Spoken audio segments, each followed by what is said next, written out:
¿Sabes cuáles son las abstracciones básicas que usamos a la hora de programar? ¿Cómo los lenguajes de programación implementan la idea de la condesa de Loveless? Yo soy Oscar Toledo y hoy vamos a aprender un poquito más de desarrollo de software.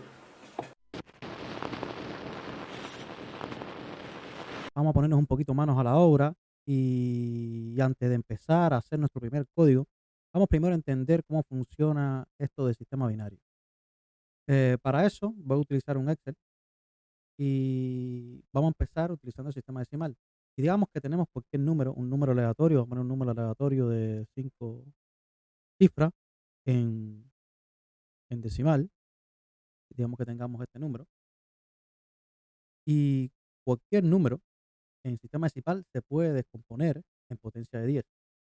¿Cómo sería esto? Pudiéramos decir que el número 64.854 está compuesto por 6, 4, 8, 5 y 4 nuevamente. Y que cada uno de estos está multiplicado por su potencia a 10.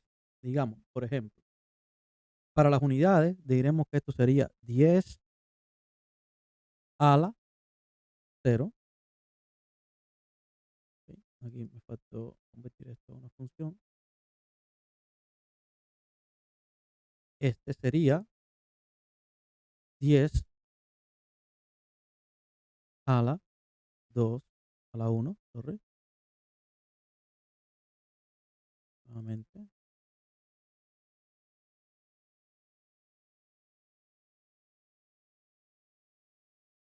En las decenas, las centenas, sería 10 igual a 10 elevado a 3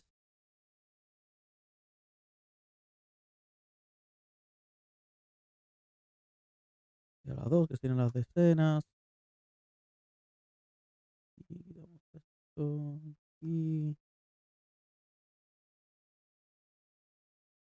sería, en este caso, 10 a la 3, 20, esto signo de igual, y por último tendríamos 10 elevado a la 4. Bien,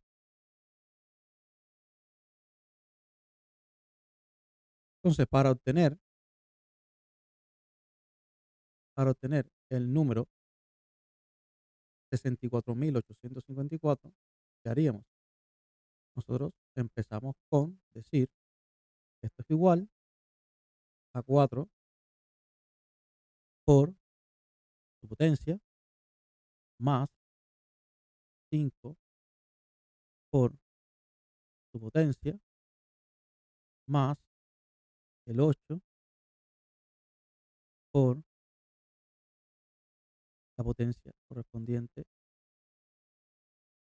más 4 por su potencia correspondiente más 6 por su potencia correspondiente. Y nuevamente tenemos el número 64.850. ¿Ok? Entonces, para el sistema binario sería algo parecido, pero como en vez de usar potencias de 10 con base 10, realmente utilizaremos potencias con base 2. Vamos a hacer, vamos a hacerlo esta vez, pero al revés. Vamos a decir que tenemos, para no modificar esto, voy a empezar desde aquí ahora. Vamos a decir que tenemos 2, porque el sistema binario sería potencia en base 2, 2 elevado a la 0, 2 elevado a la 0, digamos acá, entonces 2 elevado a la 1, tendríamos entonces 2 elevado a la 2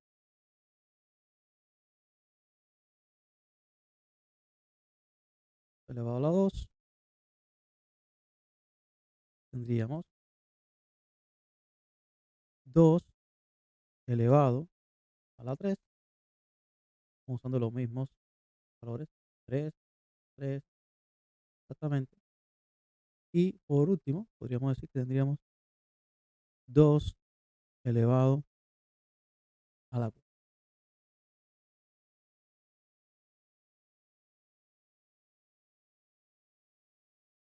A la 4.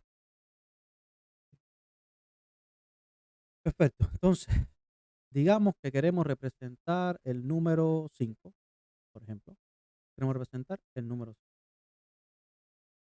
Entonces, para representar el número 5, digamos que tenemos que representarlo de esta manera. 1, ok. 1 por 10 a la 0, 1.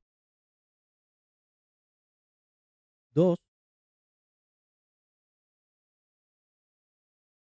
Este primero es fácil porque un 5 es un número impar. Por tanto, los números impares siempre tienen que tener un 1.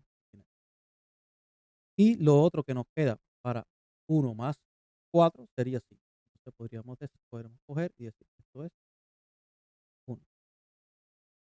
Y esto representa el número 5 en binario. ¿Cómo funcionaría? Pues similar a lo que hicimos con el sistema decimal. Es decir, aquí se puede copiar las mismas cosas y vas a hacer las unidades más, en este caso no son unidades, por supuesto, pero es el primer número por su potencia, el segundo por su potencia. Y tenemos el número 5. Es la forma de descomponer los números. Esto lo vamos a hacer con cualquier sistema, ¿ok? Incluso con un sistema que no hemos visto hasta ahora, pero que también vamos a introducir un poquito, y es el sistema hexadecimal. Bien, el sistema hexadecimal, como su nombre indica, no tiene potencia ni 2 ni 10, tiene potencia 16. ¿Ok? Entonces, significa que cuando vamos a hacer esta descomposición que hicimos anteriormente, en vez de hacer eh, 2 a la 0 o 10 a la 0, nosotros diríamos 16 a la 0. Bien,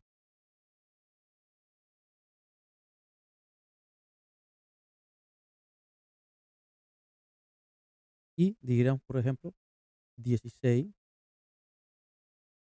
a la 1.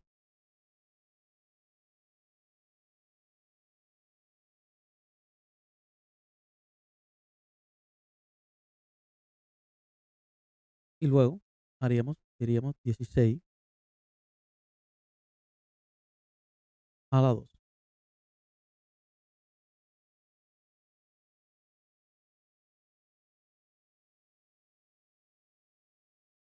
Esos serían los sistemas, cómo lo descompondríamos utilizando el sistema hexadecimal. Bueno, el sistema hexadecimal, ¿cómo funciona? Bien, tenemos claro que los números funcionan del sistema. Vamos a ir al más cercano de los que conocemos. Vamos a ir al sistema decimal y del sistema decimal iríamos al hexadecimal. Los números que conocemos van del 0 al 1, a ver si esto funciona exactamente, al 9. Y esto funciona igual que el sistema hexadecimal. Si queremos representar, si queremos representar el, cualquier número, podemos decir que va a ser el 5 y el 5 va a ser el 5. Perfecto. Pero ¿qué pasa? Cuando llegamos al 9. Bien, entonces empezaríamos con las letras. Sería A, sería 10, B, sería 11, C, sería 12, D, sería 13, E, sería 14 y F sería aquí. ¿Ok? Y esto aquí no lo vamos a descomponer en, en esta tabla porque habría que hacer una fórmula mucho más compleja para que esto funcionara con sistema hexadecimal. Pero estos serían los caracteres que tendría el sistema hexadecimal. Son 16 caracteres. Y, y, ¿Y por qué lo menciono? Porque es una forma muy compacta que utilizamos a la hora de programar. para no tener que escribir tantos caracteres. Es decir, si te das cuenta, a medida que la base del sistema numérico que utilizamos es menor, necesitamos más caracteres para representar un número. Si bien para representar el 4 en el sistema decimal solamente necesitamos un carácter, para representarlo en el sistema binario necesitaríamos 2. ¿Ok? De hecho, necesitaríamos 3. Que sería, el 4 sería, ¿no? Entonces necesitaríamos 3 caracteres. Y eso. Por tanto, la representación se hace más larga. Lo mismo pasa con el 5. Tenemos un 5 y aquí lo represento con un 5. Lo mismo pasa en el sistema decimal. Para representar un 10 necesitaríamos 2 caracteres, pero en el sistema hexadecimal, para representar el 10 solamente necesitaríamos uno. Lo mismo pasa en el sistema decimal. Para representar 15 necesitaríamos 2 caracteres, y en el sistema hexadecimal necesitaríamos uno solo, que sería la E. ¿Ok? Bien, esto es más o menos una pequeña visión práctica de los sistemas numéricos que vamos a utilizar a la hora de programar. Bien, muchachos, ¿dónde estamos ahora? Bueno, a ver, no te preocupes, yo voy a hacer un video de cómo instalar este programa que tú estás viendo. Este programa es un tipo de IDE. IDE, por sus siglas en inglés, significa Integrated Development Environment, como puedes verlo aquí. Y este específicamente se llama Intel IDEA. Es el Community Edition del Intel IDEA. Es gratis y es el que vamos a utilizar para hacer nuestras primeras líneas de código. Bien, lo que yo hice acá fue crear un proyecto que le puse Playground, y esto que ves acá es el código fuente de un programa. Por ejemplo, en este momento, cuando él se crea, genera un programa que tiene una sola línea de código, que lo que hace es imprimir por consola Hello World. Vamos a correrlo para que lo veas. Esto que ves aquí abajo va a ser la consola. Ya puedes ver acá cómo sale. Y cuando el programa se ejecuta, imprime esto en la consola.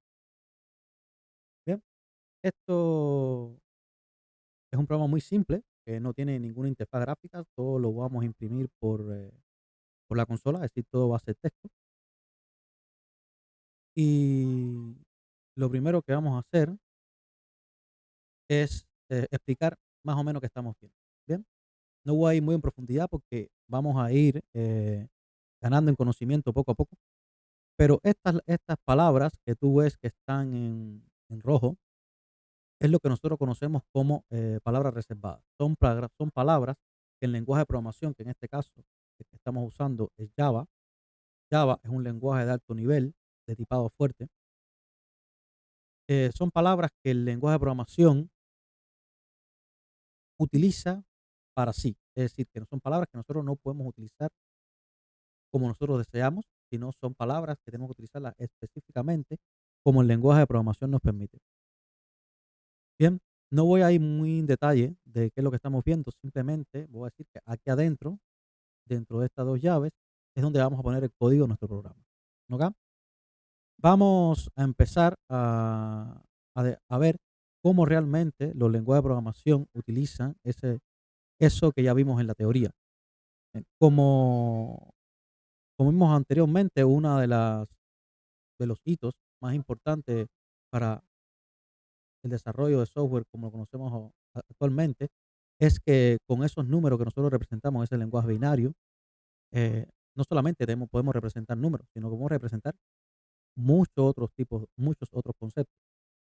Bien, específicamente hoy vamos a ver que la mayoría van a ser números porque vamos a trabajar con los tipos de datos eh, primitivos de Java, es decir, con los tipos de datos primitivos de este lenguaje de programación que vamos a estar viendo. Y vamos a empezar con el más sencillo. Y seguramente esta palabra, que es una palabra reservada como es, se pone inmediatamente en rojo, es probablemente familiar, ¿no? Esta, este es el apellido de la persona que inventó el álgebra booleana. Y lo que estamos acá diciendo es que vamos a utilizar un valor que va a ser un boolean. Bien, y vamos a definir una variable. Las variables en Java tienen el tipo, que en este caso decimos que es boolean, Y las variables boolean van a poder, como nosotros vimos anteriormente, van a poder representar dos valores diferentes, que van a ser verdadero o falso. Digamos que vamos a ponerle un nombre a esta variable, rápido, no voy a pensarlo mucho, voy a poner bool, y le vamos a asignar un valor. Y el valor va a ser falso, por ejemplo. ¿Qué hemos hecho aquí? Bueno, hemos creado una variable se declara de esta manera en Java y se compone de 4 partes. El tipo de datos, en este caso va a ser boolean, que es lo que va a definir qué concepto va a almacenar esa variable. En este caso, como vimos, como un variable boolean, va a ser verdadero o falso. Vamos a tener el nombre de una variable, es decir, una variable tiene un nombre porque va a ser como una gavetica donde nosotros vamos a almacenar un valor. Tiene el operador de asignación, en este caso es el símbolo de igual, y tiene el valor que le queremos asignar a esa variable. Bien, en este caso, lo que estamos diciendo es que estamos creando una variable de tipo boolean que se va a llamar bool y que le vamos a asignar el valor falso. Vamos a modificar un poquitico como este programa para mostrar cómo sería el valor, cómo podemos exponer, cómo podemos imprimir en consola este valor. Vamos a quitar esto, vamos a poner que esto va a ser en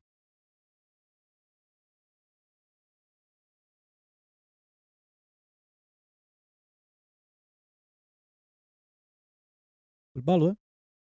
Vamos a ponerle 2 puntos, un espacio y vamos a concatenarlo. Aquí usamos el operador más y vamos a poner bool. Porque nosotros lo que estamos diciendo aquí es que en esta variable guardamos el valor falso y aquí lo que estamos es obteniendo este valor. ¿Bien? Vamos a correr nuestro programa y esto es lo que tenemos. Bien, que el valor de la variable boolean, bool en este caso, uno que es de tipo boolean, es falso. Bien, esto es lo más fácil. Esto representaría un bit, ¿no? Representaría lo que sería, si vamos de nuevo a nuestro Excel, vamos a hacerlo un poquito distinto. Vamos a decir que voy a coger los exponentes, les voy a poner una lista.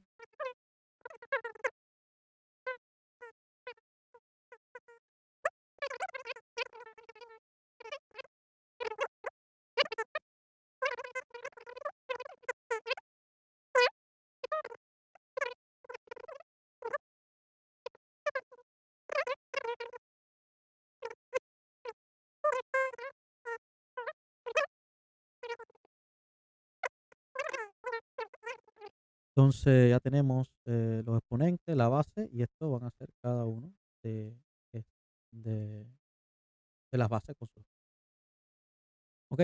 Entonces, ahora lo que podemos representar, es decir, la unidad más pequeña que podemos representar es un bit. Un bit solamente va a ser, si podemos poner aquí, digamos que este va a ser el número que vamos a obtener. Ya dijimos que esto va a ser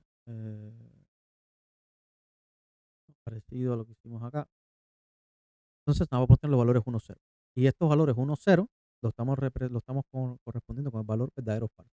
Es decir, corresponderíamos el número 0 con el concepto falso y el número 1 con el concepto verdadero. ¿Ok? Digamos que vamos nuevamente a nuestro programa y queremos cambiarlo por verdadero. ¿Ok? Podemos correrlo nuevamente y vamos a ver que ahora el valor va a ser verdadero. ¿Ok? Esta es la unidad más pequeña, que es lo que nosotros conocemos como bit. Es un solo, uno solo de estos valores. Espero que te haya gustado el contenido, así que déjame ese comentario, regálame un like y nos vemos en el próximo vídeo.